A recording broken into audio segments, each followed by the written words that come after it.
Oke, selamat pagi rekan-rekan hero sekalian. Selamat datang di acara kita pagi hari ini. Nah, aku swatay dulu Stellanya. Apa kabar Stella? Luar biasa, Citata. Apa kabar rekan-rekan sekalian? Oke, wah udah nih pagi semua. Oke, mungkin ada yang belum kenal, kita mungkin ada baiknya memperkenalkan diri dulu ya Stella ya. Iya, betul banget. Iya, rekan-rekan semua perkenalkan, nama saya Stella Kristiani, saya seorang Smart Skin Advisor dari Biskin. Dan ada rekan saya.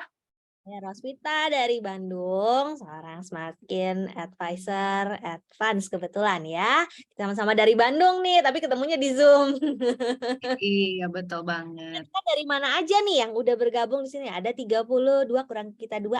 Berarti ada 30 orang rekan kita. Mungkin ada yang baru pertama kali ikut sesi Biskin agak bingung kenapa ya jam segini kok sapaannya selamat pagi. Kita memang selalu menyapa dengan selamat pagi ya supaya semua selalu semangat. Waduh.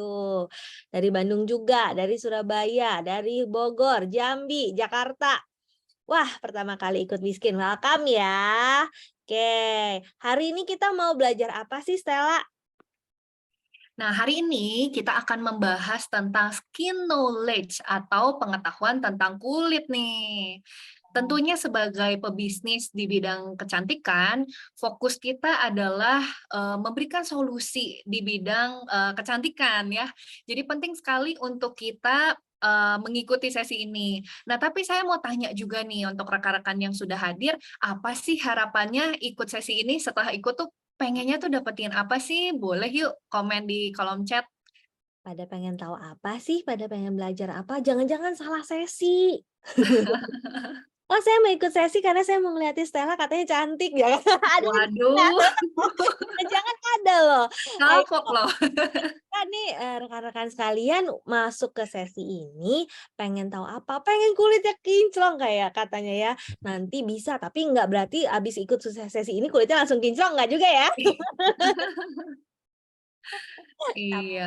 kan berikan tips-tipsnya nanti bagaimana caranya supaya kulitnya bisa kinclong, itu udah benar. Ada lagi mungkin yang punya pendapat lain?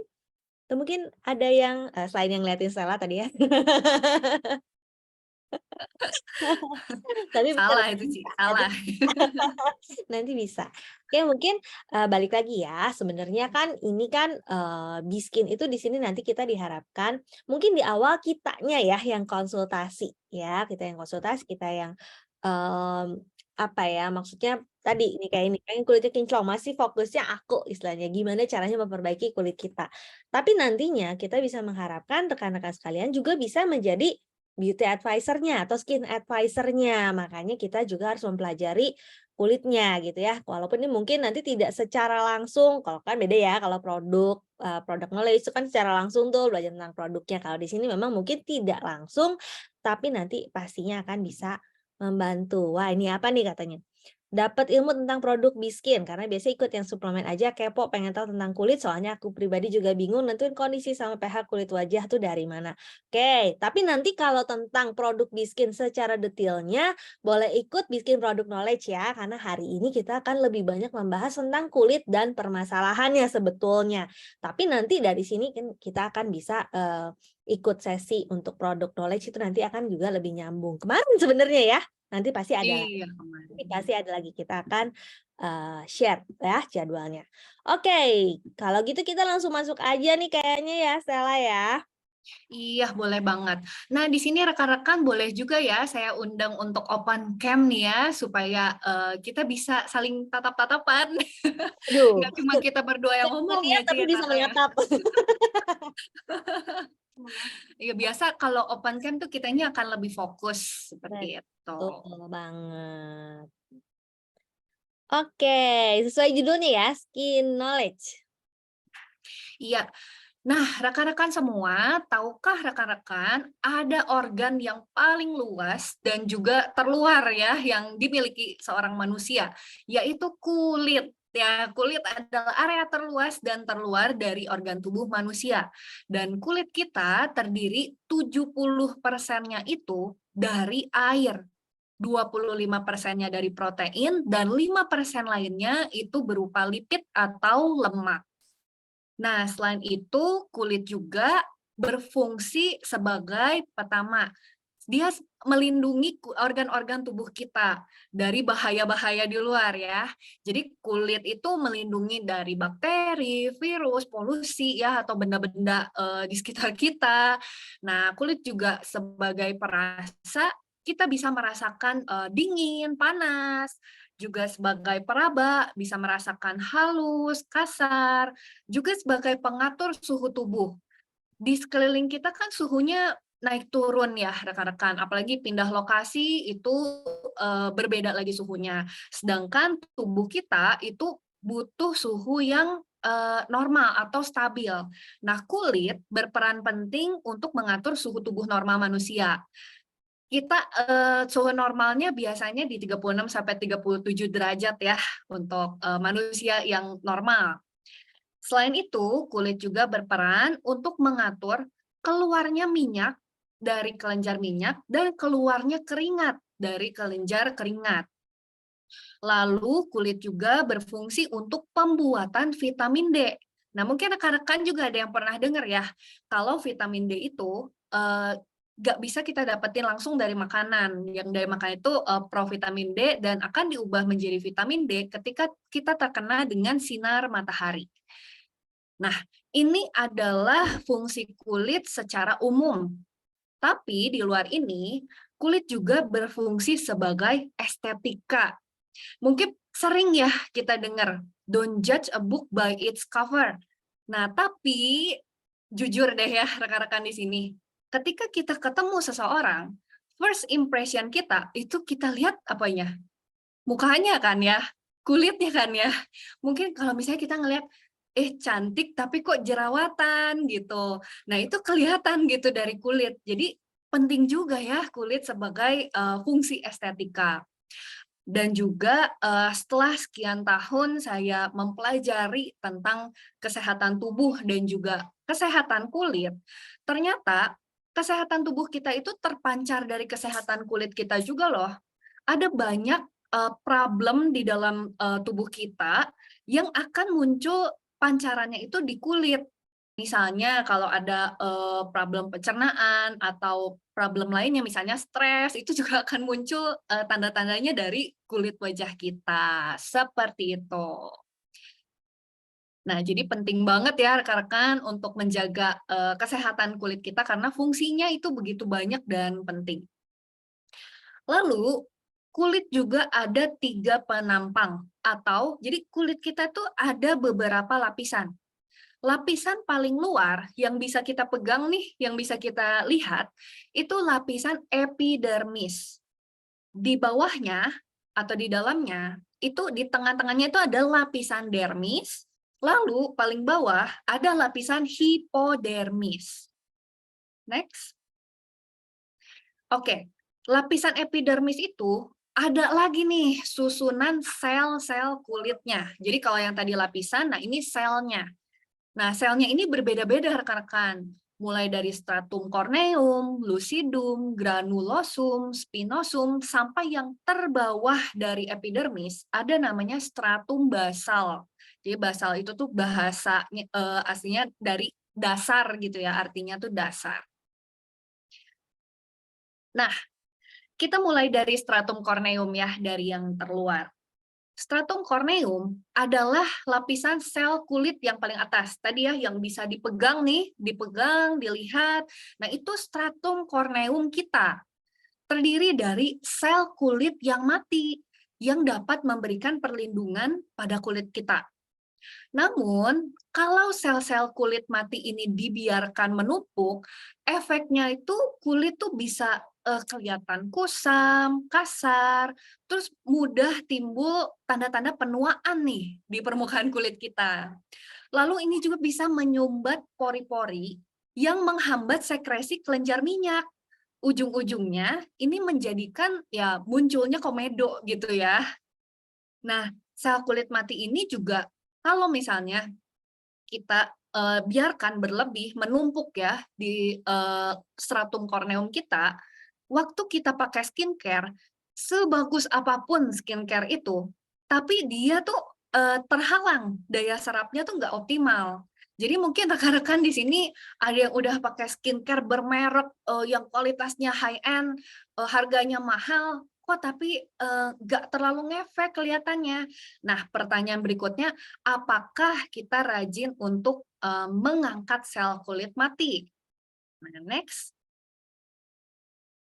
Jadi inilah cara untuk mengatasi sel-sel kulit mati yang menumpuk. Pertama, kita mesti rajin-rajin nih untuk membersihkan kulit kita.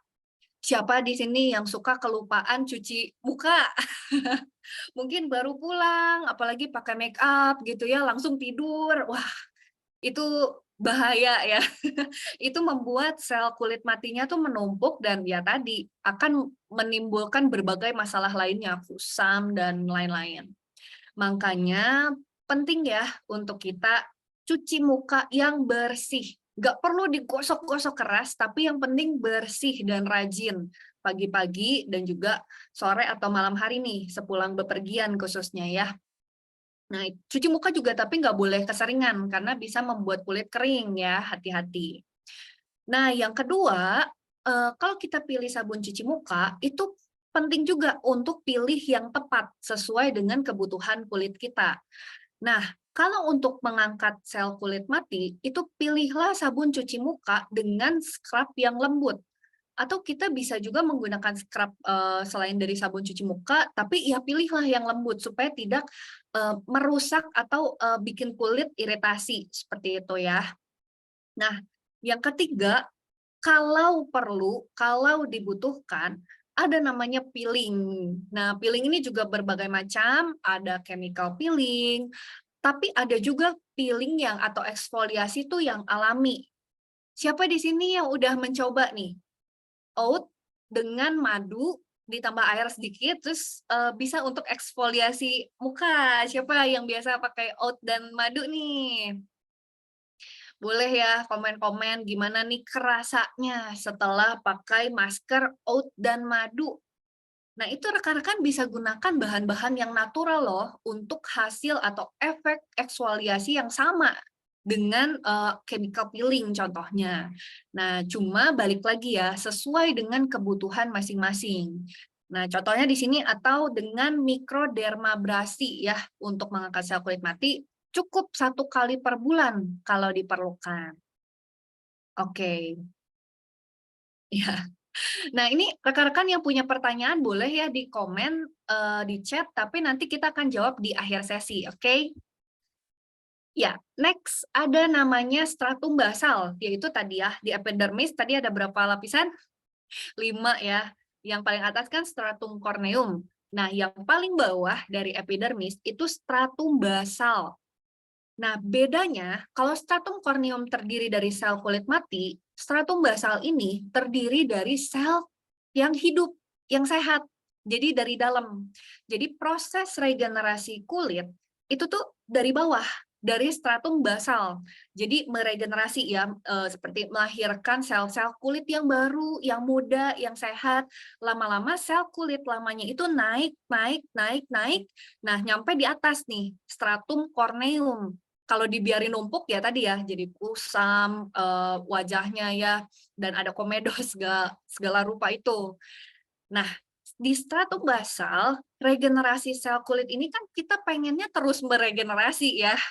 Nah, normalnya itu terjadi dalam 28 hari. Ya, dari basal tadi ya, dari basal muncul naik-naik sampai korneum itu 28 hari sekali.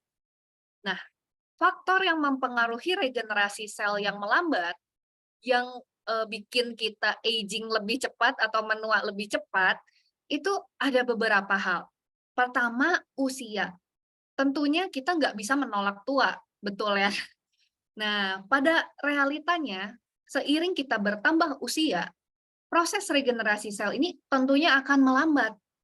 Tapi, kita bisa memperlambat perlambatan regenerasi sel ini nih, maksudnya ditahan gitu ya. Dari yang mungkin normalnya 28 hari, kalau makin tua kan jadi 30 hari, jadi 40 hari, seperti itu. Nah, kita perlambat prosesnya itu. Nah, yang kedua, Regenerasi sel akan melambat kalau kesehatan tubuh kita tuh memburuk, kalau sakit gitu ya. Nah, terus efek buruk lingkungan, kalau kita berada di lingkungan yang polusi di mana-mana, ya tentunya itu akan berefek juga ya pada kulit kita. Dan ada juga radikal bebas, juga stres. Nah, mungkin di sini ada yang pernah lihat, wah, kalau orang yang hidupnya kayaknya stres gitu, kayaknya lebih cepat tua gitu kelihatannya dibanding umurnya. Tapi orang yang happy, yang bisa memanage stres, itu kayaknya lebih baby face gitu ya. Oke, nah ini karena memang berpengaruh. Nah, selanjutnya di lapisan dermis atau lapisan yang tengah tadi, itu ada beberapa hal penting juga nih. Kolagen, elastin, pembuluh darah, kelenjar minyak, kelenjar keringat, dan juga tempat akar rambut itu melekat. Nah, kolagen itu yang membuat kulit tuh kenyal gitu ya, kolagen. Dan elastin itu yang membuat lentur. Jadi seperti kalau dicubit tuh cepat baliknya gitu.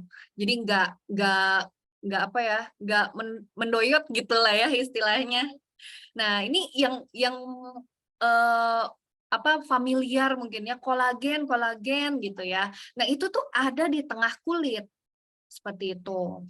Nah, lapisan dermis ini sebagai jaringan penghubung yang masing-masing punya fungsi penting bagi kesehatan kulit. Oke.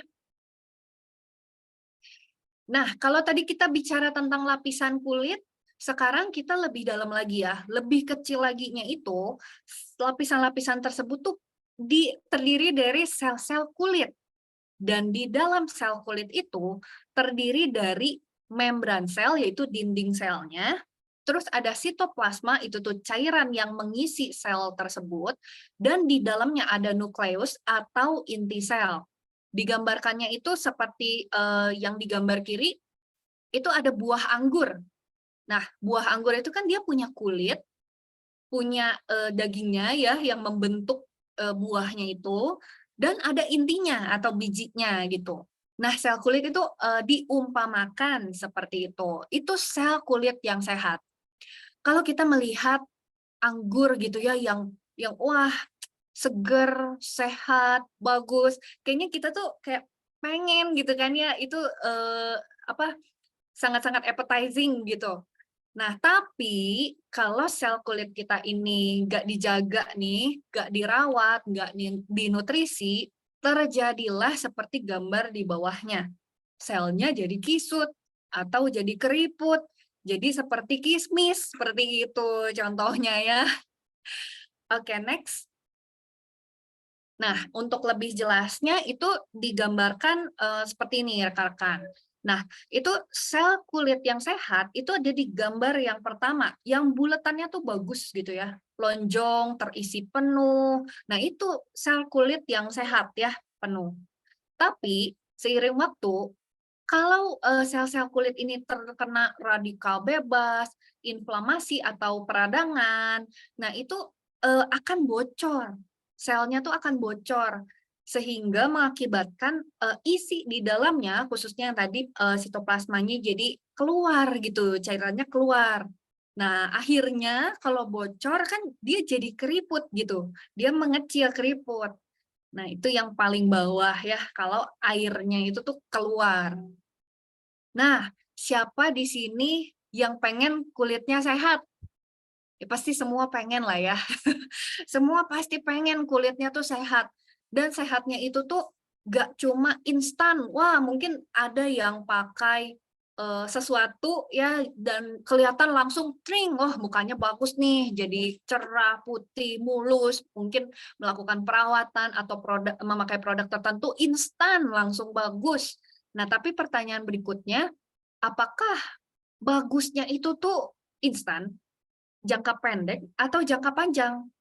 Apakah nanti puluhan tahun ke depan akan tetap terlihat bagus, atau malah jangka panjangnya ini malah berbahaya karena ada efek sampingnya?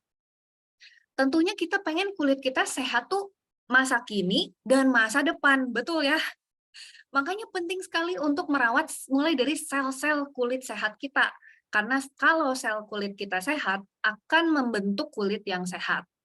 Nah, ini nih kuncinya ya. Rekan-rekan boleh perhatikan di bagian ini. Tadi di awal, kulit itu kan terdiri dari 70%-nya tuh air.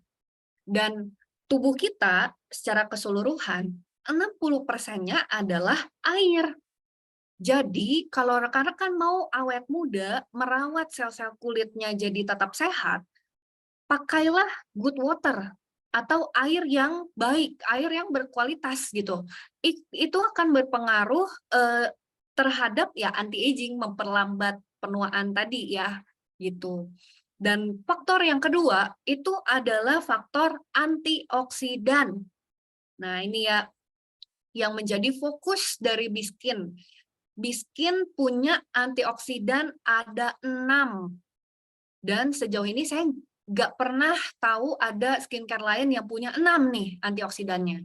Ini menjadi kelebihan Biskin dibanding skincare lainnya. Karena antioksidan ini berperan untuk menangkal radikal bebas. Radikal bebas itu kan tadi ya kayak racun lah dalam tubuh kita, kayak dari polusi atau misalnya yang suka makan makanan manis, makan makanan mungkin terlalu asin, ada banyak pengawet, warna, dan ya mungkin asap rokok, asap kendaraan. Nah, itu semua yang mempercepat penuaan. Sedangkan antioksidan itu menangkal radikal bebas itu supaya nggak merusak sel tubuh kita gitu. Nah, jadi menggunakan good water dan antioksidan itu adalah 2 faktor penting yang membangun struktur Biskin juga nih. Karena Biskin kan yang kemarin ikutan Product Knowledge Biskin udah paham lah ya. Biskin itu bahan dasarnya tuh air dan airnya itu dari Pulau Jeju. Nah, Pulau Jeju itu terkenal airnya itu bagus, bersih gitu ya. Nah, that's why Biskin tuh ngefek dan baik untuk kulit kita. Seperti itu.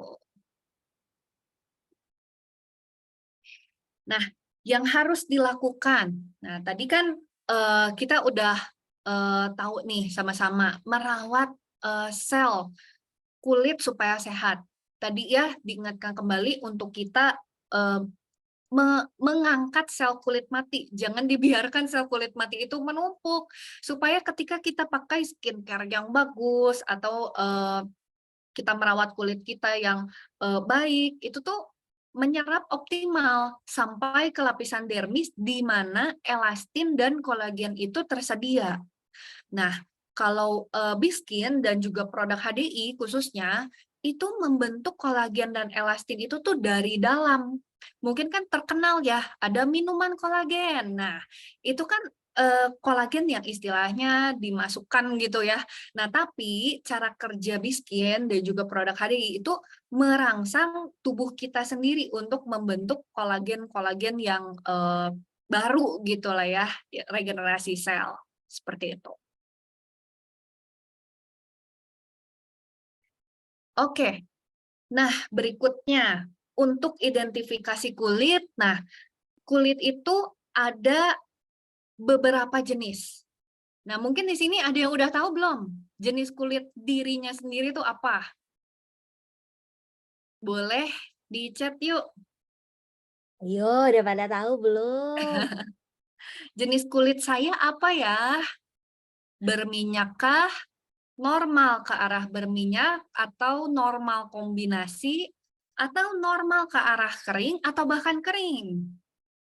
Nah, ini ya Kali. berbeda-beda ya. Oke, kalau udah bisa pada tahu jawab begini berarti harus sudah pada tahu ya ciri-ciri kulitnya apa aja coba nih? Kok bisa tahu kadang kering, kadang berminyak. Nah, ini memang nih teman-teman bentar, ini udah pada bisa jawab nih normal, cenderung kering. Kalau gitu kita mungkin bisa tanya ya ciri-ciri kulit berminyak apa sih? Masih ada yang bingung juga, Ci. Ya, usul Iya, bisa nggak tanya. apa-apa. Coba teman-teman pada tahu nggak jenis kulit berminyak itu ciri-cirinya kayak apa? Seperti mukaku katanya. Sling gitu ya. Ya. Wah, tadi udah bisa jawab jenis kulitnya berminyak. Oh, nih ada nih. Pori-pori besar. Oke, Ah, ada ya. lagi? Ada lagi yang lain Oke. selain pori-pori besar? Biasanya apalagi ayo berminyak berminyak, yang bisa jawab dapat hadiah dari Stella. Hinyal ya, ini Kayaknya kalau orang Bandung nih jawabnya hinyal, kalau orang luar iya iya kota iya. saya nggak tahu ya, apa ya, hinyal bahasa Indonesianya apa ya? Hinyal Apa ya? bahasa Indonesianya Iya, kayak ketumpahan minyak katanya, mengkilap, mengkilap, iya iya bersiawan, iya. kering di dalam makanya diproduksi minyak untuk membawa kulit jadinya berlebihan, nanti kita bahas ya. Iya. Oke, pori-pori besar, oke. Kalau jenis kulit kering kira-kira contohnya ciri-cirinya apa, ada yang tahu nggak? Tuh, sama kan, bingung kan bahinya bahasa Indonesianya apa? Oke, Nah, ada yang tahu ciri-ciri jenis kulit kering? Kalau dipegang nggak basah? Bukan ya? Bukan ya? Nanti kalau kayak gitu, kalau lagi mandi jenis kulit saya nggak kering. Kusam. Apalagi? nah, nanti kalau kita udah bisa identifikasi kulit kita, harusnya kita bisa juga ya identifikasi kulit klien-klien kita nih. Oh, kerutan halus katanya. Bener nggak ya? Ya, Ada lagi nggak kira-kira? Porinya gimana? Bener-bener nggak ada kandungan air. Nah, ini bener apa enggak ya? Kupas-kupas kulit mati kita bahas ya. Coba kira-kira. Nah, balik lagi ya. Kasar pori-pori kecil, beruntusan mukanya kulit kering. Nanti kita bahas ya. Tapi Kak, tadi saya sempet ini baca ada komentar mana tadi ya? Kok hilang? Kadang kering, kadang berminyak katanya gitu ya. Tapi terus terang memang kalau wanita kadang-kadang jenis kulitnya itu suka agak-agak bergeser sedikit berubah. kadang-kadang, bukan jenisnya ya, kondisinya karena kita memang, dipengaruhi hormon. Sedangkan pada wanita itu kan fluktuatif ya, tapi biasanya nggak akan sampai ekstrim banget. Hari ini saya berminyak parah, besok tiba-tiba sangat kering, itu biasanya enggak. Ya, nanti ciri-cirinya seperti apa? Coba Stella bisa jelasin di next slide ya. Oke. Nah, ini rekan-rekan, ciri-ciri jenis kulit berminyak ya. Mulai dari berminyak dulu, ini digambarnya kayak kayak lemon. Nah, mengkilap seluruh wajah yang sling kalau di foto tuh apalagi kalau pakai flash tuh kelihatan tuh ada sinar-sinar ya di muka. Nah, lalu pori-porinya lebar, betul ya tadi ada yang jawab. Terus berkomedo atau berjerawat. Lalu kalau disentuh tuh lengket ya, disentuh tuh lengket. Nah, untuk kulit berminyak itu akan lebih nyaman dengan produk tekstur lotion atau gel. Nah, itu berminyak. Nah, kalau kulit normal atau normal kombinasi, itu ciri-cirinya seperti ini. Berminyak di area T-zone. T-zone itu kan dahi dan ini ya, hidung ke bawah gitu sampai ke dagu. T-zone. Nah, itu berminyak di area T-zone. Pori-porinya sih nggak besar ya, jadi sedang lah. Berkomedo iya. Nah, disentuh tuh halus dan lembut. Nah, lebih cocok menggunakan produk dengan tekstur apapun, gel, lotion, maupun krim itu relatif cocok gitu ya. Sedangkan yang kering itu tampak kusam, pori-porinya kecil, lalu ada garis halus atau kerutan kayak kayak yang tadi ya kan kering kayak kurang airnya, lebih gampang untuk keriput gitu ya. Nah, terus ditandai juga munculnya flek kalau disentuh itu tipis dan juga kasar. Nah, untuk kulit kering itu cocok menggunakan produk teksturnya itu lebih ke krim atau creamy ya. Oke. Oke, jadi ini tadi ya, ciri-ciri jenis kulitnya kita udah tahu. Kadang-kadang ada yang bangga, "Oh aku seumur hidup nggak pernah komedo, nggak pernah jerawatan." Hati-hati juga, karena itu artinya kulitnya kering, sedangkan kulit kering itu gampang kerut, ya lebih Nah, susah loh kalau berkerut, kalau komedo masih bisa dibersihin. Nah, jadi orang yang kulitnya normal itu pun masih ada komedo ya teman-teman ya, tapi biasanya nggak banyak dan paling di T-zone-nya aja. Kalau tadi sempat ada yang bilang ya, kurang air itu bukan kering ya, kalau kurang air itu namanya dehidrasi. Kalau, apa namanya, kalau yang kulit kering itu dia biasanya disebut kurang minyak, kurang lipidnya yang kurang, bukan airnya. Bisa nggak orang kulitnya berminyak kurang air? Bisa. Ya, jadi orang kulitnya berminyak tapi dehidrasi itu bisa. Jadi dehidrasi itu bukan jenis kulit, tapi dia permasalahan, salah satu permasalahan kulit. Kalau ciri-ciri jenis kulit itu dia adalah berminyak, kering, dan tentunya skin goal kita semua sebenarnya kita paling pengennya di kulit normal tuh kombinasi. Ya, jadi hati-hati. Nah, salah pakai produk. Saya pernah salah pakai produk nggak? Pernah. Karena kulitnya dehidrasi saya pikir kering, begitu pakai skincare untuk kulit kering ternyata jerawatan saudara-saudara, hati-hati juga ya. Nah, harapannya buat apa kita ini tadi Stella udah bilang kalau kita sudah bisa mengenali jenis kulit kita, nanti harapannya kita bisa juga menjadi konsultan untuk orang lain. Makanya kita harus pelajari dulu nih, kulit kita sendiri kayak apa sih, ciri-cirinya seperti apa sih. Setelah kita tahu ini, lanjutannya gimana? Kita bisa mulai belajar menganalisa kulit. Tentunya balik lagi dimulai dengan analisa kulit kita sendiri. Sebelum nantinya next kita akan mulai ke, orang lain gitu ya atau, klien kita harapannya, konsumen kita di nantinya. Langkahnya apa aja? Yang pertama melihat, yang kedua menyentuh, yang ketiga bertanya. Ya, melihat apa? Kita amati dulu kondisi kulit wajah. Kita ketemu orang kita udah lihat nih, wah jerawatan, kira-kira jenis kulitnya apa? Teman-teman tahu nggak? Kita lihat nih, wah ini orang ini kulitnya jerawatan, pori-porinya gede, komedo di mana-mana. Kira-kira jenis kulitnya apa? Berminyak. Pintar, udah tahu dari tadi ya. Nah, kita lihat kondisinya gimana, minyaknya bagaimana, pori-porinya kira-kira bagaimana, masalah apa aja, banyak flek kah. Nah, kita udah lihat dari situ kurang lebih kita udah bisa menyimpulkan sedikit banyak jenis kulitnya seperti apa. Lalu kalau orangnya memang mau konsultasi ya, jangan kita ketemu orang sembarangan terus kita, boleh saya pegang mukanya?" Jangan gitu juga ya. Tapi kan kita mau, belajar menjadi konsultan, kulit tadi, skin advisor ya.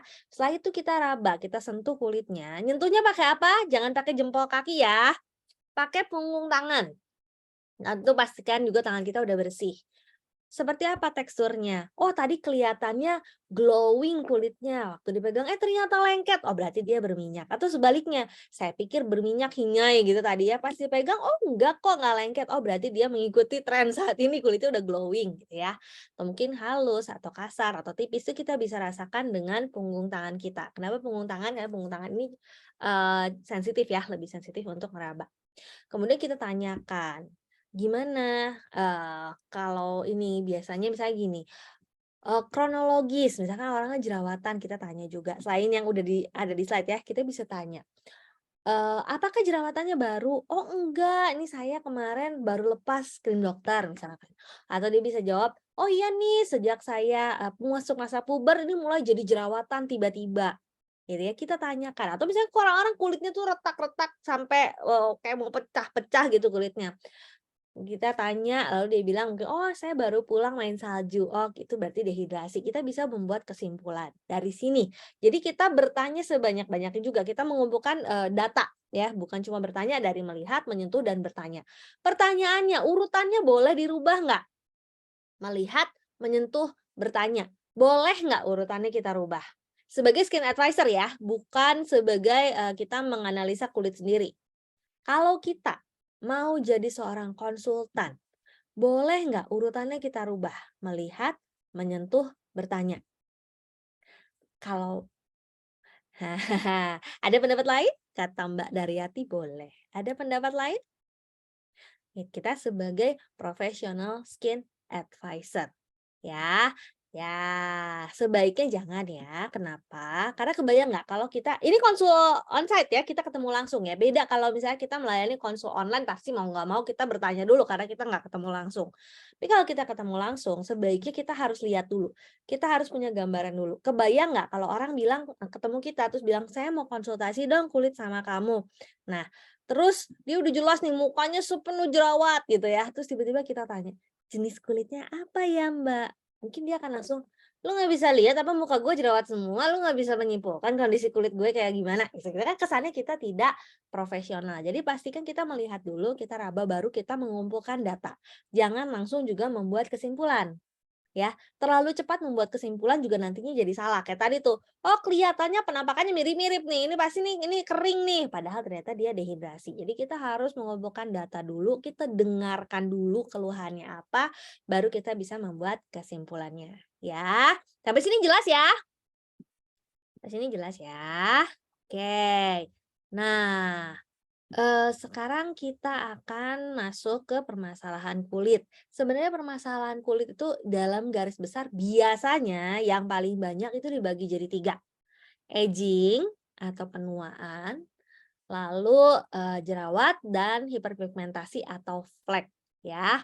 Apa sih kulit menua? Nah ini kita bisa lihat tadi, kalau di, tadi gambar penampang ya, aku coret-coret sedikit.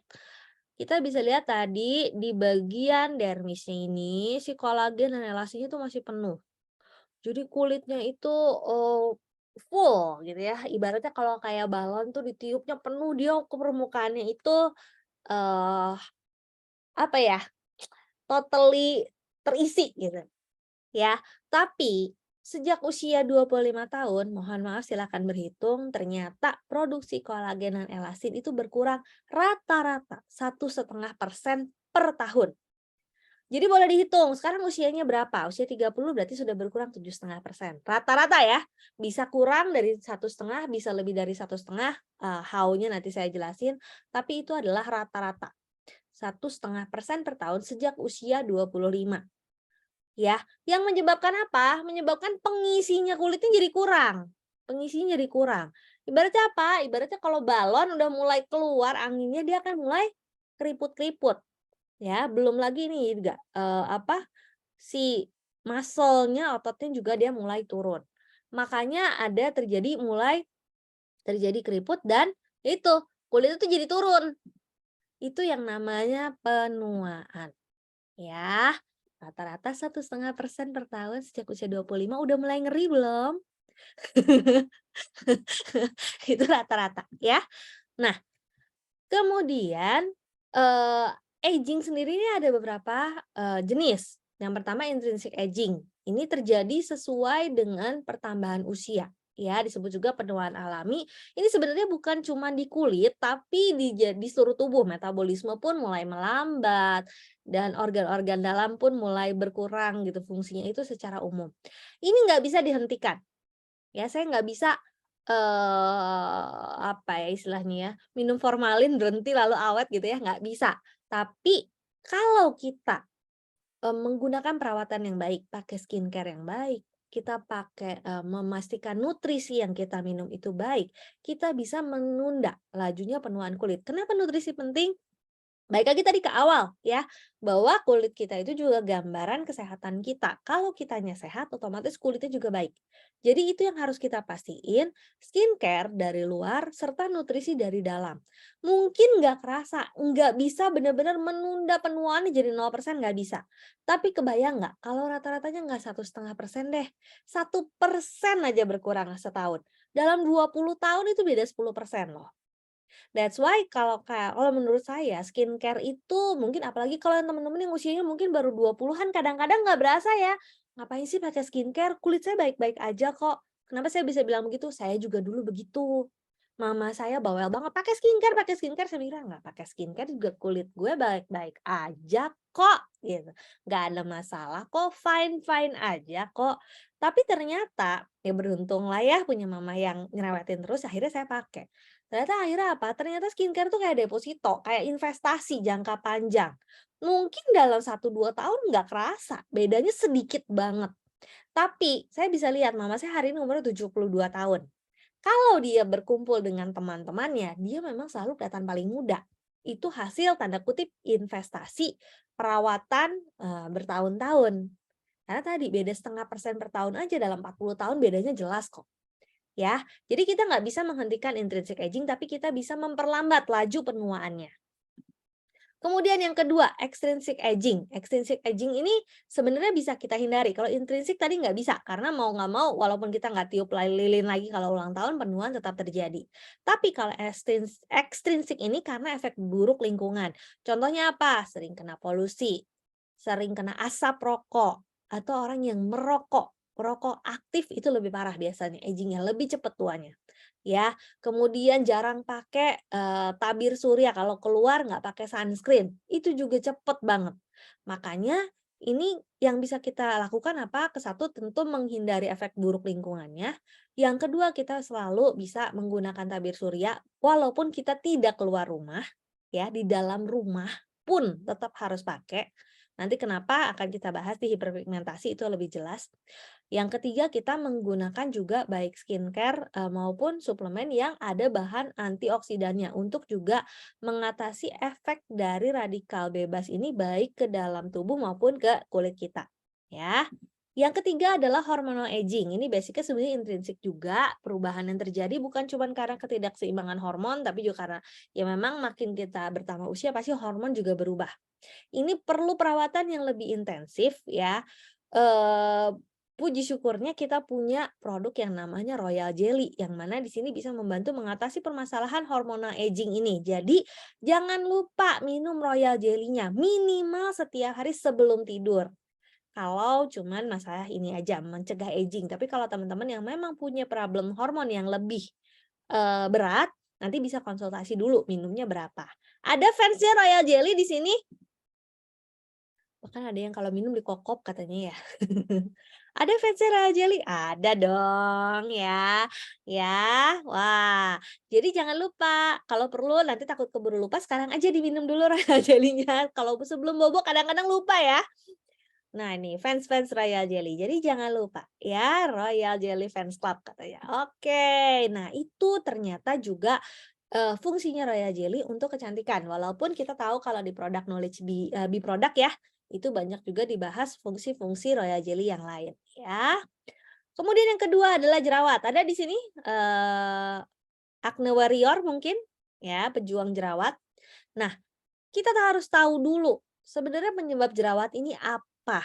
Kenapa? Karena, seringkali kita nggak tahu, tapi kita akhirnya cuman bolak-balik, ngoyak-ngoyak muka kita tanpa kita tahu ujungnya si jerawat kita ini apa, ujung pangkalnya, ya. Penyebab jerawat yang pertama biasanya usia remaja dan usia pubertas. Nah, ini juga di anak saya nih mulai ya, karena usianya 15 tahun, hormonnya mulai bekerja, akhirnya dia mulai cenderung punya, jerawat.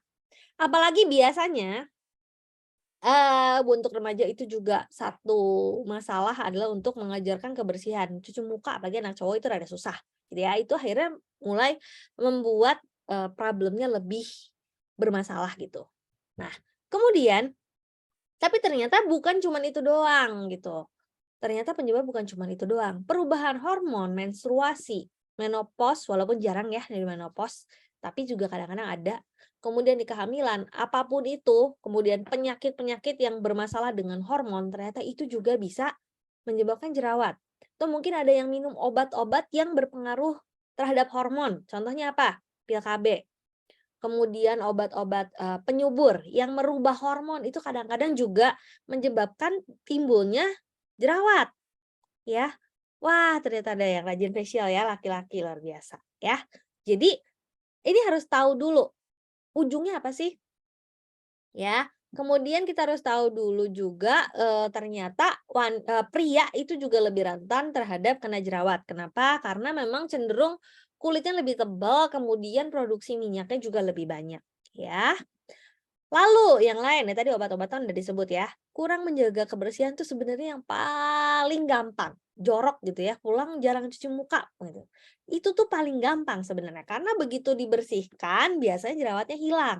Tapi kalau yang kayak tadi tuh hormonal gitu ya, kemudian ada masalah pencernaan itu biasanya lebih susah ya.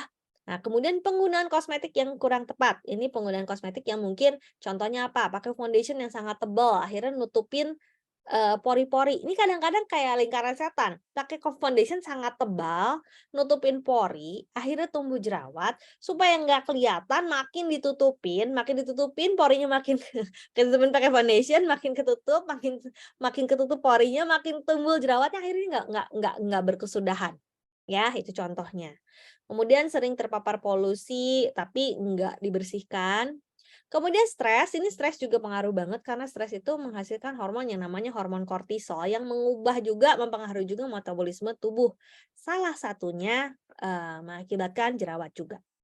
Kemudian diet yang tidak sehat, yang tinggi lemak itu juga kadang-kadang cenderung membuat jerawat. Plus ada juga permasalahan-permasalahan dari pencernaan sebenarnya. Ada orang-orang yang memang pencernaannya lebih sensitif yang kemudian setiap kali makan satu makanan tertentu misalkan langsung keluar jerawat. Misalkan makan kacang langsung jadi jerawat, makan yang gorengan langsung keluar jerawat itu juga bisa, ya. Nah, jerawat sendiri ada tahapannya sebenarnya. Yang paling kiri kita lihat itu adalah, folikel yang normal. Jadi di pori itu ada akar rambutnya, kemudian ada, eee, kelenjar lemaknya, ya. Kalau dia sudah mulai tertutup si porinya, kena kotoran, kemudian teroksidasi, itu kita sebut sebagai open komedo atau komedo blackhead. Walaupun warnanya nggak selalu hitam, kadang-kadang putih, nyerwil-nyerwil, itu tetap kita sebut sebagai blackhead. Tapi kalau dia ada di bawah permukaan kulit, nah ini biasanya udah mulai nggak bisa cuman diekstraksi doang nih, udah mulai harus ditusuk-tusuk baru bisa keluar, nanti di dalamnya kayak beras gitu ya, beruntusan. Itu namanya komedo whitehead atau closed komedo. Begitu dia mulai meradang, warnanya merah, udah mulai sakit, itu dia namanya papul. Kemudian kalau si papul ini udah mulai ada pusnya atau ada nanahnya, itu kita sebut sebagai pustul. Ya, itu udah mulai severe gitu ya. Nah, tapi kalau udah gini sebenarnya ada lagi namanya nanti kita lihat juga di belakang itu, nodul atau dia kayak pustul tapi banyak gitu ya, jerawat kista itu nanti kita akan lihat di belakang. Nah ini ya komedo sorry harusnya yang blackhead dulu ya, blackhead dulu yang tengah. Harusnya ini tahap awal sebelum jerawatnya meradang gitu. Sebentar sebentar, ini kayaknya ketuker ya, sorry. Oh ya, jadi tahap awal gitu ya, awalnya si lemak yang nyumbat nyumbat pori ini teroksidasi, ini dipakai, produk yang mengurangi kadar minyak aja ini sebenarnya udah sembuh si blackhead ini ya. Nah, terus kemudian kalau yang white ini yang kiri, itu nah ini kayak kayak gini nih, dia beruntusan-beruntusan gitu, tapi nggak bisa cuman dipencet. Kalau blackhead itu dipencet dia keluar isinya langsung. Kalau komedo whitehead ini nggak bisa, dia kayak di bawah permukaan gitu. Biasanya kalau ke kita facial tuh ditusuk-tusuk dia pakai jarum, ya. Kemudian papulnya yang sebelah kanan, udah mulai radang, udah mulai sakit. Kalau pustul, nah ini ya, dia udah ada nanahnya nih kayak gini. Sebenarnya ini kalau satu ya, kalau udah banyak ini sebenarnya udah mulai masuk yang namanya nodul atau jerawat kista. Kalau satu ini dia namanya pustul. Meradang, melebar, sakit tuh biasanya permukaan itu putih-putih gitu. Nah, kalau udah jadi jerawat kista, ini dia biasanya kayak apa ya, kayak ada terowongan gitu, kadang-kadang kalau dipencet jerawat yang ini, nanahnya tuh keluarnya di tempat yang lain gitu, di bawahnya gitu. Dan ini bisa berbahaya. Teman-teman tahu nggak, ada orang yang meninggal karena jerawat, tahu nggak? Jadi ini harus hati-hati juga gitu bahwa, kondisi yang kayak gini ini nggak bisa disepelekan dan padahal kadang-kadang saya pernah nemu juga anak, remaja ya, yang sampai depresi karena dia dibully karena dia punya jerawat yang seperti ini. Padahal kan sebenarnya pasti nggak ada juga orang yang pengen punya kulit kayak gini gitu ya, dan itu tuh berbahaya. Seriusan ini bisa, kalau dia, istilahnya infeksi itu bisa sepsis dan bisa sampai mengancam jiwa. Jadi memang ini bukan satu hal yang sepele sebenarnya, ya. Nah, masalahnya seringkali kita cuman menangani jerawat itu dari luar doang, tanpa dicari ujung pangkalnya awalnya apa sih. Seringkali kayak ke dokter tuh cuman mukanya aja, inilah, di itu, apa segala macam. Padahal ujung awalnya itu apa yang sebenarnya harus dicari dulu, karena seringkali ya tadi, masalahnya ada di dalam badan. Kalau itu tidak diselesaikan, kita cuman fokus di mukanya aja, akhirnya kita kayak cuman matiin alarm aja. Begitu karena masalahnya masih ada ya, ini kering keluar lagi, ini kering keluar lagi, seperti itu. Jadi harusnya cara menanganinya gimana nih, Stella? Oke. Nah, ada beberapa penanganan jerawat ya, rekan-rekan. Yang pertama, bersihkan kulit wajah dengan pembersih yang dapat mengurangi minyak. Ya, ya tadi ya supaya, minyak nggak berlebih, cari pembersih yang tepat. Yang kedua, komedo itu dapat di facial tadi yang ditusuk-tusuk tadi, atau ekstraksi ya, dikeluarkan komedonya.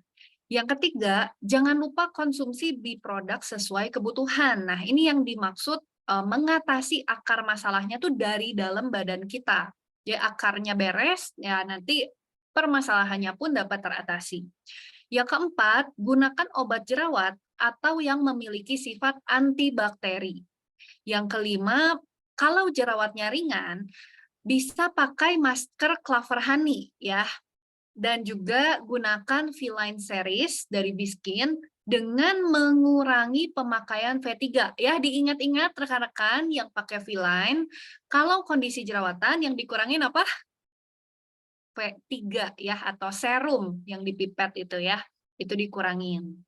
Nah, ini masker Clover Honey juga disarankan pakai yang masker sheet ya, atau tablet mesh. Nah, yang keenam, pada jerawat berat, tindakan injek atau suntik itu dapat dilakukan. Sepengetahuan dokter ya, dengan konsumsi antibiotik juga. Ya, jadi nggak boleh nyuntik-nyuntik sendiri ya. Dan Iya, kalau saya boleh kasih saran, kalau yang udah kayak begini, karena tadi bisa mengancam jiwa, jangan datangnya ke klinik, apa ya, maksudnya ke salon. Ya, karena juga ada yang mungkin salon-salon yang, ada gitu. Padahal kalau yang udah kayak gini tetap harus cari klinik yang ada dokternya, ya. oke. Nah, untuk penggunaan Biskin dan Biproduk sendiri, ini untuk penanganan jerawat karena problemnya pencernaan ya. Jadi rekan-rekan bisa evaluasi dulu nih, apakah saya memiliki problem pencernaan? Nah, itu bisa dilihat dari BAB-nya lancar nggak? Terus ada sakit mah nggak? Nah, itu biasanya ada problem pencernaan nih. Nah, dari Biskinnya bisa pakai V-Line ya, V. Nah, itu V3 atau serum dan juga V5 atau night cream itu dikurangi. Karena V3 dan V5 itu kan nutrisinya tinggi ya, supaya nggak over di mukanya. Lalu pakaikan anti acne cream itu ditotol, jangan semuanya. Jadi ditotol di jerawatnya ya. Nah, V1 atau cleanser-nya itu boleh diganti dengan Bibotenics Facial Wash Gel yang ini yang botolnya itu bening, gelnya warna kuning ya, yang label hijau. Nah, untuk pemakaian LV itu dengan sinar biru atau yang restore mode untuk membantu mengatasi jerawat. Karena restore mode ini tuh dia ada sifat antibakterinya gitu, fungsi antibakteri. Itu disinarin aja ke jerawatnya gitu ya. Oke. Nah, untuk produk perlebahannya bisa diminum Propolis atau Propoelix. Karena Propoelix ini tuh dia bisa membantu mengatasi radang atau anti-inflamasi ya. Dia mendetoks racun-racun juga. Nah, yang kedua bisa minum enzim mineral tentunya untuk memperbaiki pencernaannya. Lalu ada Clover Honey itu juga untuk memperbaiki pencernaan dan juga masker wajah. Maskernya sekali seminggu ya, maksimal 15 menit rekomendasinya. Nah, kalau tadi karena pencernaan, problem jerawatnya, nah sekarang kalau jerawatnya ini muncul karena hormonal gimana? Biasanya tuh ditandai dengan siklus haid yang tidak lancar, atau ya pas mau haid tuh langsung jerawatnya tuh muncul gitu ya. Nah, itu sama dengan yang tadi, hanya perbedaannya itu enzim mineralnya itu diganti royal jelly. Karena yang berpengaruh untuk keseimbangan hormonal itu royal jelly. Oke. Nah, Nah, itu untuk penanganan jerawat. ini ya sebenarnya ya, saya tuh dulu tuh kayak gitu loh, sebulan sekali, Mmm, tadi ada yang juga yang komen ya, jerawatan itu cuma satu sebulan sekali, tapi tuh yang kayak gede banget yang kayak bisul gitu loh, Stel. Udah gitu ya, mmm. nanti bekasnya tuh sampai tahun depan masih ada. Jadi bisa di absen, nih jerawat Januari, jerawat Februari, jerawat Maret, jerawat April, padahal cuma sebulan sekali, tapi lama banget gitu. Nah, terus jadinya, jadinya ujung-ujung kan selalu punya satu jerawat pindah-pindah gitu kan jadinya ya. Nah, Mhm. tapi ya, boleh bersyukur gitu kalau sekarang ke satu memang udah nggak setiap bulan jerawatan. Dan kalaupun jerawatan baru kecil nih udah kerasa kayak tadi ya baru mulai papul gitu, kasihin si anti akne ini langsung kering biasanya, cepet banget kering. Iya, Jadi ini ampuh banget ya, Ci, ya?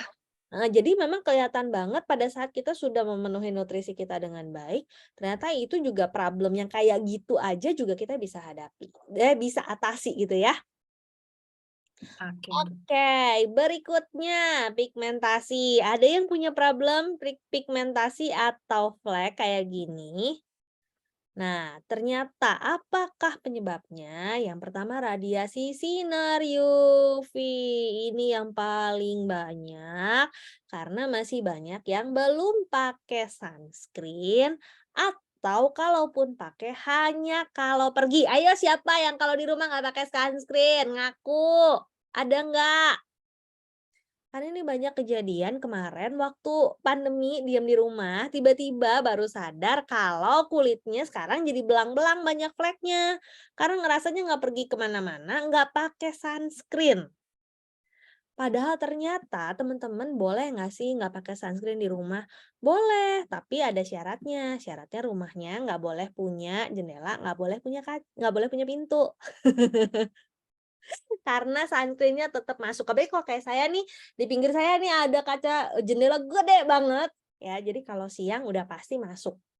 Ya, walaupun sekarang, kaca ini banyak juga dipasangin kaca film itu sedikit membantu gitu ya, tapi tetap sebaiknya tetap gunakan walaupun ada di rumah, ya. Kedua, itu adalah pengaruh dari, stres. Balik lagi stres ini tadi kortisol itu benar-benar ngerusak badan ya. Jadi boleh belajar juga tentang manajemen stres, entah mau yoga, entah mau apa itu ya. Kemudian efek buruk lingkungan juga bisa.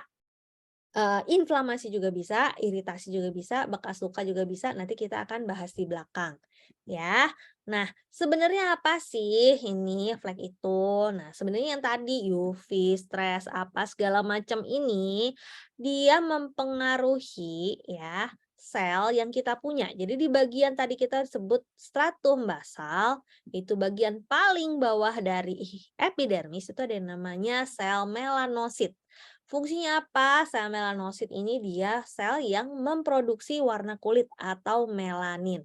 Fungsinya apa? Sebenarnya ini fungsinya pertahanan diri pada saat kita kena UV, kita kena stres, kita kena yang lain-lain itu, tubuh ini akan membentuk yang namanya enzim tirosinase.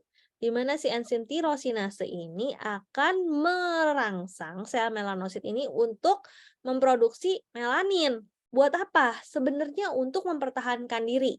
Ada serangan nih dari luar. Ayo pertahankan dirimu. Sebenarnya seperti itu. Jadi kira-kira fungsinya baik nggak? Proses ini sebenarnya baik karena untuk pertahanan tubuh dan ini ya luar biasa banget ya Tuhan menciptakan kita dengan sampai kayak gini aja dipikirin gitu sebenarnya. Masalahnya pada saat plaknya terbentuk kita nggak suka apalagi nggak rata ya mending kalau kalau misalkan menggelapnya tuh rata gitu ya. Masalahnya penggelapan itu biasanya nggak rata. Itu yang bikin kita jadi sebel sama yang namanya si hiperpigmentasi ini, begitu ceritanya. Nah, baik lagi ini tadi penyebabnya udah ya, paparan sinar matahari, obat, pil KB pun bisa, karena dia mempengaruhi hormon. Penyakit endokrin juga hormon. Kehamilan juga hormon. Jadi kayak saya dibawelin mama saya dari kecil pakai sunblock, pas hamil terbentuk juga hiperpigmentasinya ya, jadi itu bisa. Usia itu biasanya juga hormon. Jadi ini memang hormon di sini pegang peranan banyak banget terutama pada wanita. Karena di wanita ini benar-benar sudah setiap bulan hormonnya fluktuatif, hamil hormonnya berubah lagi, melahirkan hormonnya berubah lagi, eee, nanti menopause berubah lagi. Jadi ini benar-benar wanita benar-benar ya royal jelly-nya nggak boleh putus ya, karena kita benar-benar makhluk yang dipengaruhi oleh hormon.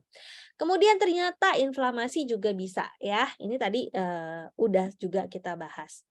Nah, hiperpigmentasi sendiri sebenarnya macam-macam. Ini yang paling ditakutin, namanya melasma.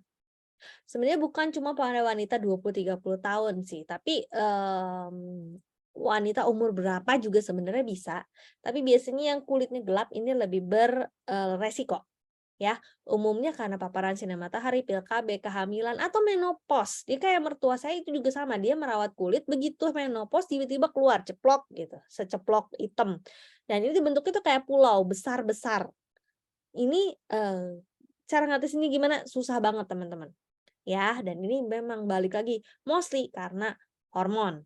Tapi setidaknya dengan perawatan yang baik kita bisa, kalau menghilangkan saya nggak bisa jamin, tapi biasanya membantu memudarkan. Ya, caranya gimana? Tentu, biasanya kita sarankan gunakan serumnya double, baik yang V maupun yang W line. Yang teman-teman yang belum tahu, boleh dicatat dulu aja nanti ikut product knowledge Biskin ya. Nah, ini biasanya serumnya kita bantu dari double dari vitamin C dan juga dari Enrich Brightening serumnya, itu biasanya lebih membantu. Jadi kombinasi, satu pagi, satu malam, terserah yang mana mau yang pagi, yang mana yang malam, tapi tidak dicampur digunakan bersamaan. Ya, kemudian jangan lupa juga es krimnya untuk mencegah terbentuknya flek baru itu harus wajib setiap hari dimanapun kita berada, kecuali di tempat yang nggak ada mataharinya, maksudnya selama masih di bumi masih ada matahari tetap harus pakai ya. Kemudian bisa juga dibantu dengan mikrodermabrasi sebulan sekali, atau kalau mau cepat bisa pergi ke dokter kulit itu untuk chemical peeling atau laser biasanya. Tapi teman-teman juga harus tahu chemical peeling dan laser ini bikin kulit kita biasanya sesudahnya lebih rentan. Jadi perawatan sesudahnya juga harus ekstra ya. Karena banyak yang udah chemical peeling, banyak yang udah laser, kemudian tidak melakukan perawatan ekstra, yang ada apa? Yang ada fleknya tambah banyak. Karena kulitnya lebih rentan tadi, lebih tipis juga. Ya, makanya ini kalau misalkan mau cepat udah punya flek yang sangat tebal, mau chemical peeling, mau laser boleh, tapi jangan lupa sesudahnya kita harus rawat dengan skincare yang benar-benar bisa memastikan kulit kita dalam kondisi yang baik. Dalam hal ini tentunya di skin ya. Gitu. Nah, kemudian ada yang namanya lentigo. Ini ya, ini kecil-kecil nih kayak gini, bercak kecoklatan 0,2 sampai 2 senti pada tubuh. Ini bukan cuma di muka biasanya, kadang ada di tangan, di punggung juga ya. Semakin bertambah usia biasanya dia akan semakin banyak ya. Ini yang namanya, PIH atau post inflammatory hyperpigmentation atau, hiperpigmentasi setelah terjadinya inflamasi. Misalkan apa, tadinya luka atau tadinya bekas jerawat atau tadinya bekas eksim. Kemudian setelah sembuh dia warnanya jadi lebih tua. Termasuk juga bekas pemakaian pemutih dengan pengelupasan yang ada, hidroquinon atau merkurinya. Ini juga bisa gini ya.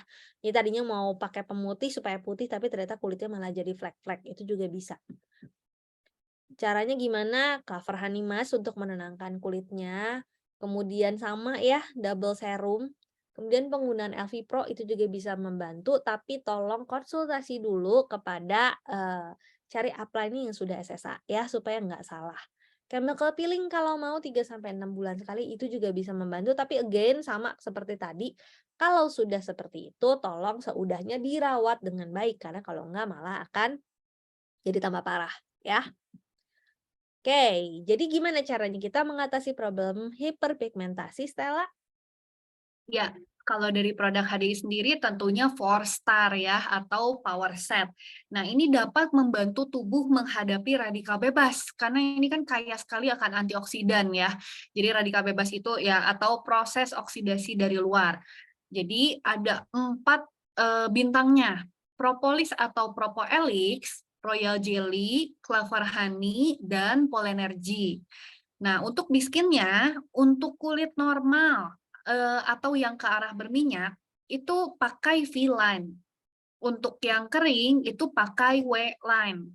Nah, LV juga dipakai dan SS cream ya, LV untuk penyerapannya ya. Nah, gunakan serum V dan W ya untuk hasil yang optimal. Tadi ini ada yang nanya lagi, jadi jangan dicampur.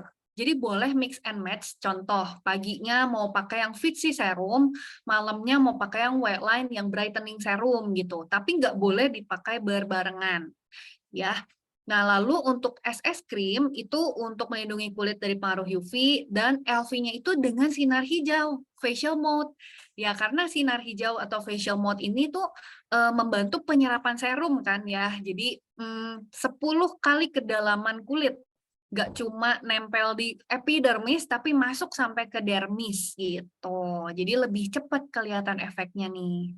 Nah, Oke, gitu Cita. Tuh pembahasan kita hari ini. Oke, sekarang kita masuk Iya. pertanyaan tadi pertanyaannya udah di atas banget. Seneng banget nih Citata hari ini partisipannya bertahan ya sampai akhir dan Dan ini banyak sekali pertanyaan yang masuk nih. oke. Interaktif sekali. Makasih ya untuk rekan-rekan yang sudah bertanya. Yes. Boleh kita jawab. Mudah-mudahan tadi menjawab juga ada beberapa pertanyaan yang udah terjawab ya. Bedanya scrub sama foam. Jadi kalau foam ya dia nggak ada scrub. Gimana jelasinnya nih Stella? Kalau scrub itu tuh yang ada butiran yang lebih keras gitu ya, tapi ya carilah scrubnya yang lembut gitu, bukan yang besar atau yang keras gitu, tapi ada apa ya tekstur yang berbeda gitu. Ya, jadi kalau di Biskin sendiri kita punya 2 jenis cleanser ya. Kalau yang, double line itu dia benar-benar foam, jadi kayak busa, dia lembut banget gitu. Untuk mengangkat, kosmetik apa itu dia udah bagus, tapi memang kalau yang V-line itu dia ada micro scrub-nya. Cuman jangan bayangin scrub-nya itu kasar-kasar kayak merek BIORE gitu, itu kan kasar-kasar. Karena kenapa? Karena kalau yang kasar seperti itu untuk orang-orang yang kulitnya sensitif itu nanti malah iritasi. Kalau ini dia memang dia micro scrub dari butiran jagung, jadi dia benar-benar lembut banget tapi juga bisa membantu mengangkat, kulit mati dan aman banget dipakai setiap hari ya. Bedanya beda di, teksturnya aja sebenarnya.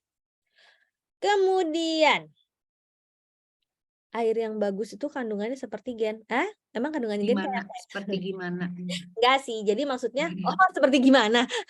Oke, jadi ya balik lagi, dari kualitas airnya, dari pH-nya, dari kebersihannya. Tentunya teman-teman di sini kalau misalkan saya bilang begini, sekarang kan air Biskin itu diproduksi di, Korea karena kita pakai air dari Jeju Island kan ya.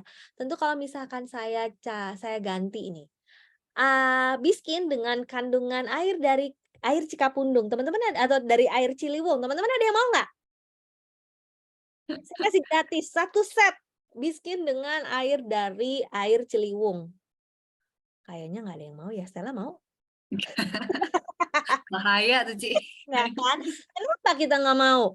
Karena itu airnya kotor, banyak polusinya, mungkin buangan pabrik jangan-jangan gitu ya. Nah, itu jadi memang itu kualitas air itu, banyak ya, dari pH-nya, dari aduh jadi terlalu kimia nanti, ada ppm kandungan, ppm itu part per million, kandungan zat terlarutnya apa aja, nggak boleh ada bahan kimia berbahaya, nggak boleh kemudian dari sisi mikroba dan selainnya itu juga ada standarnya biasanya. Kalau yang kayak gitu itu urusannya, dari badan sertifikasi ya, karena itu airnya juga nggak boleh sembarangan, ya. Mungkin kalau untuk cuci muka, kalau air di rumah itu mungkin, kuning atau berbau gitu bisa Nah. disarankan air minum lah ya untuk cuci Ya, muka. karena, besi juga biasanya kalau kuning. Ya, Dulu saya punya rekan kerja nggak tahu nih hari ini datang nggak ya, yang kulitnya bermasalah terus, udah coba-coba begini begitu bermasalah, terakhir saya bilang, dia udah pakai Biskin dia masih bilang, "Duh Ci kayaknya nggak cocok saya pakai Biskin." Saya bilang, "Nggak bisa deh, makanya ini pasti ada yang masalah deh." Saya bilang, "Mulai hari ini kamu cuci muka pakai air mineral." Terus dia bilang, "Ci, nggak kira-kira cuci muka pakai air mineral berapa mahal?" Saya bilang, "Ya, berapa tetes doang sih, kan maksudnya nggak banyak, nggak harus sekian liter kan." Lalu dia coba cuci muka pakai air mineral, ternyata problemnya tuh teratasi semua. Jadi itu air itu sengaruh itu. Ya, jadi bukan cuma dari skincare-nya, tapi ya di rumah juga kalau cuci muka kita harus make sure juga, ya. Kemudian apa lagi nih pertanyaannya?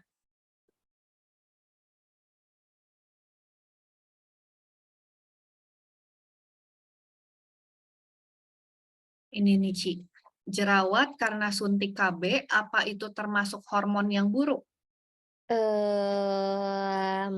Hormon baik atau buruk, kayaknya bukan itu juga ya, tapi nggak balance biasanya istilahnya. Jadi hormonnya nggak balance. Karena, suntik KB itu memang mempengaruhi hormon, ya. Jadi dia maksudnya mem mem me meng apa ya istilahnya ya, mengubah mengubah kondisi hormon alami kita dengan tujuan supaya nggak subur sebenarnya. Tapi kadang-kadang yang terjadi adalah karena perubahan itu akhirnya ya keluarlah tadi efek yang misalkan jadi, jerawatan atau jadi flek itu tadi karena hormonnya berubah, keseimbangan hormonnya berubah. Ya jadi kalau baik atau buruk itu kan tergantung ya, lebih ya baik lagi ini ada risk ada benefit nih. risk-nya adalah jerawat dan flek, benefit-nya adalah tidak punya tambahan anak, silakan diperhitungkan lebih besar risk-nya atau benefit-nya gitu ya.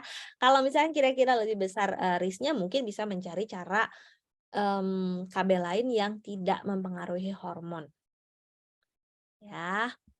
Kemudian Nah, ini nih, Ci. Kak, emangnya dianjurkan ya bersihin muka pakai alkohol? Aku pernah ikutin yang lagi viral, bersihin pakai alkohol RDL, panas banget kayak kebakar mukanya. Nah, tidak selalu yang viral itu. Basic-nya sebenarnya alkohol itu kan macam-macam, kalau ngomongin kimianya sebenarnya alkohol itu satu keluarga ya, isinya macam-macam. Tapi biasanya kalau yang udah masuk ke skincare ini, alkoholnya biasanya etanol. Etanol yang juga sama yang kita pakai di hand sanitizer, itu juga etanol, persentasenya beda-beda. Sebenarnya saya tuh nggak ngerti juga kenapa, bersihin muka pakai alkohol ya, karena basic-nya memang, harusnya bukan itu, karena dia harusnya itu untuk membersihkan ya, membunuh bakteri atau mungkin ada jerawatankah disarankan seperti itu? Tapi kalau sebenarnya balik lagi alkohol itu kan kerjanya dia, walaupun membunuh bakteri dia jadi ngeringin kulit ya, makanya mungkin tadi rasanya kebakar juga, belum lagi itu persentasenya belum tahu berapa. Karena harusnya kalaupun ada skincare yang mengandung alkohol, persentasenya pasti dihitung, nggak bakal gede-gede banget. Beda sama kalau kita pakai, kalau yang di rumah sakit itu kan 70 sampai 90% karena dia memang misalkan mau dioperasi nih, di ini, itu kulit yang sehat ya, nggak boleh kulit luka loh, kulit luka itu nggak boleh kena alkohol, perih, ya. Kulit yang nggak kenapa-kenapa diolesin alkohol sebelum disuntik misalkan, atau sebelum disayat untuk, operasi. Itu mungkin dia pakai, persentase yang sudah diatur sekian rupa. Nah, masalahnya nih kadang-kadang jadinya salah kaprah. Cuci muka pakai alkohol, pertanyaannya berapa persen, persentasenya berapa, apakah itu memang diperuntukkan untuk wajah atau enggak? Hati-hati juga gitu. Jadi kalau ada segala-segala yang viral kayaknya kita harus lebih, apa ya, lebih bijak juga mencari basic-nya apa, bukan berarti segala sesuatu yang viral itu pasti benar dan pasti bagus. Dan kondisi kondisi awalnya orang yang memviralkan itu juga kan belum tentu sama seperti kita. Terus dia jelasin nggak alkoholnya berapa persen, keamanannya seperti apa, jurnalnya ada nggak, itu loh. Karena untuk bikin satu skincare aja nggak gampang loh, kayak Biskin nih ya, penelitiannya berapa lama, apalagi dia sampai masuk kan serumnya sampai masuk ke meme segala macam, itu pasti ada penelitiannya, ada jurnalnya, nggak bisa sesimpel itu, semudah itu, pastinya. Jadi hati-hati ya sama segala sesuatu yang katanya viral-viralan, ya. Nah, ini apalagi nih kalau merah ada radangnya, kalau ada lukanya kena kena alkohol pasti pedes, bener. Soalnya, kita kita luka dikit aja kalau kena hand sanitizer perih kan? Gitu. Kemudian pertanyaan berikutnya, sepertinya nih pertanyaannya banyak ke arah produk ya, ya, rekan-rekan. ya kan, produk kalau sebenarnya ngomong boleh dicampur, saya cuma bisa bilang, bisa di-mix and match sesuai kebutuhan, tapi nanti boleh ikut product knowledge untuk, lebih jelasnya, ya. Kalau pakai produk skincare Korea, ganti produk Biskin apa harus dinetralkan dulu dengan masker CH ya? Sebaiknya iya, tapi memang gini, kalau produknya over the counter, tidak mengandung bahan-bahan berbahaya, biasanya nggak terlalu lama, palingan 2 mingguan itu udah bisa pindah. Tapi kalau tadinya dari skincare racikan, yang kita nggak tahu ingredients-nya apa, itu mungkin bisa jadi lebih lama. Silakan konsultasi karena kondisinya belum tentu sama, ya. Micellar water mah buat bersihin muka kan nggak masalah harusnya. Oke, ini SS Krim juga sebenarnya harusnya product knowledge ya. Sebenarnya bukan buat perlindungan sih. Kalau SS Krim itu sebenarnya sebutir jagung itu untuk sewajah udah cukup. Tapi biasanya kalau di bagian yang flek ditebelin tuh untuk ngegantiin fungsinya concealer sebenarnya.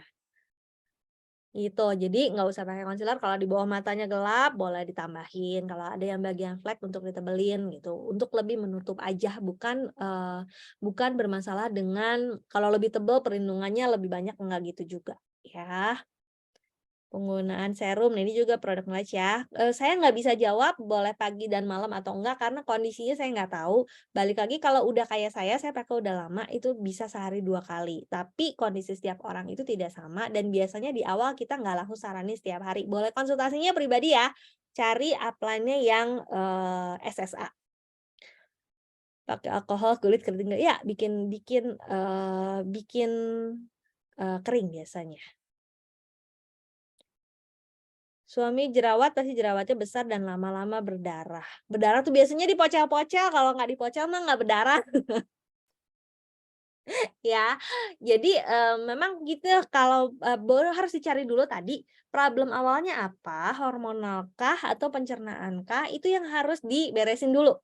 Jadi kalau saya ditanya, skincare dulu atau, beresin yang di dalam badannya dulu, tentu kalau ideal sinergis ya, kalau ideal. Tapi kalau hanya pilih salah satu, beresin dulu problem badannya, skincare yang ngikutin.